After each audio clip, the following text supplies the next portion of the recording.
weekend I visited a hiking event, and I went for hiking from Kostolany to Imeš and Jelenec.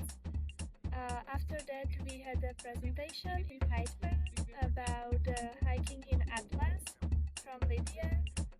I learned many things about hiking, and I would like to apply it when I will teach in school and to build a relationship for young learners how to